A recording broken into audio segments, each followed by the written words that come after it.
एक पहाड़ी के नीचे रामगढ़ नाम का एक गांव था। गांव के सारे जानवर हरी घास खाने के लिए सुबह उसी पहाड़ी के ऊपर बसे जंगल में जाते और शाम होते होते घर वापस आ जाते थे। हर दिन की तरह लक्ष्मी नाम की एक गाय अन्य गायों के साथ उसी पहाड़ी के जंगल में घास खाने के लिए गई थी। वह हरी घास खाने में इतनी ज्यादा प्रसन्न थी कि वह कब एक शेर की गुफा के पास पहुंच गई, उसे पता भी नहीं चला। शेर अपनी गुफा में सो रहा था और वह पिछले 2 दिनों से भूखा भी था। जैसे ही लक्ष्मी शेर की गुफा के पास पहुंची, गाय की खुशबू से शेर की नींद खुल गई। वह शेर धीरे धीरे गुफा से बाहर आया और गुफा के बाहर गाय देखकर खुश हो गया। शेर ने मन ही मन सोचा कि आज उसकी 2 दिनों की भूख मिट जाएगी। वह इस तंदुरुस्त गाय का ताजा मांस खाएगा और यह सोचकर उसने एक तेज दहाड़ लगाई। लक्ष्मी शेर की दहाड़ सुनकर डर जाती है। जब वह अपने आसपास देखती है तो वहां दूर दूर तक उसको कोई भी दूसरी गायें नहीं दिखीं। जब वह हिम्मत करके पीछे मुड़ी तो उसे सामने शेर खड़ा हुआ दिखाई दिया। उस शेर ने लक्ष्मी को देखकर फिर से दहाड़ लगाई है और लक्ष्मी से कहा, मुझे 2 दिनों से कोई शिकार नहीं मिल रहा था, मैं भूखा था। शायद इसलिए भगवान ने मेरा पेट भरने के लिए तुझे मेरे यहाँ पर भेजा है।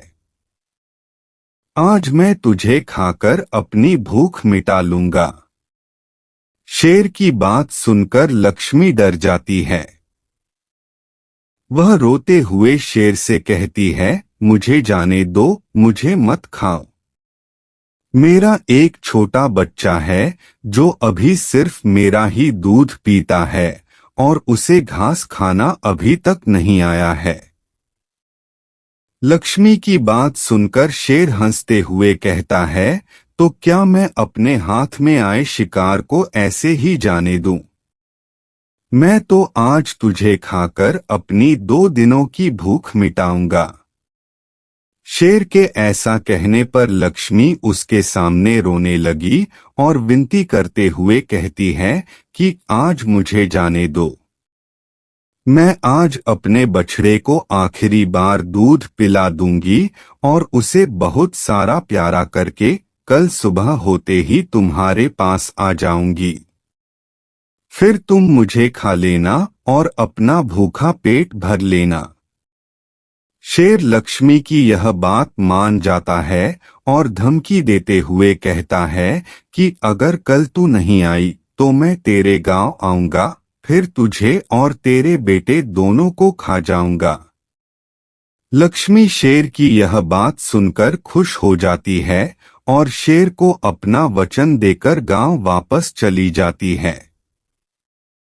वहां से वह सीधे अपने बछड़े के पास जाती है, उसे दूध पिलाती है और बहुत सारा प्यार करती है। फिर बछड़े को शेर के साथ हुई सारी घटना बताती है और कहती है कि उसे अब अपना ख्याल खुद ही रखना होगा। वह कल सुबह होते ही अपना वचन पूरा करने के लिए शेर के पास चली जाएगी। अपनी माँ की बातें सुनकर बछड़ा रोने लगता है। दूसरे दिन सुबह होते ही लक्ष्मी जंगल की तरफ निकल जाती है और शेर की गुफा के सामने पहुंचकर शेर से कहती है, अपने वचन के अनुसार मैं तुम्हारे पास आ गई हूं। अब तुम मुझे खा सकते हो। गाय की आवाज सुनकर शेर अपनी गुफा से बाहर निकलकर आता है और भगवान के अवतार में प्रकट होते हैं। वह लक्ष्मी से कहते हैं, मैं तो बस तुम्हारी परीक्षा ले रहा था। तुम अपने वचन की पक्की हो।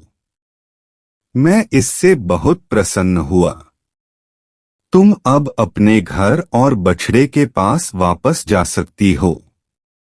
इसके बाद वे उस गाय को गौ माता होने का वरदान भी देते हैं और उसी दिन के बाद से सभी गायों को गौ माता कहना शुरू कर देते हैं। कहानी से सीख। हमें जान की बाजी लगाते हुए भी अपने दिए हुए वचन को पूरा करना चाहिए। यही हमारे दृढ़ व्यक्तित्व को दर्शाता है।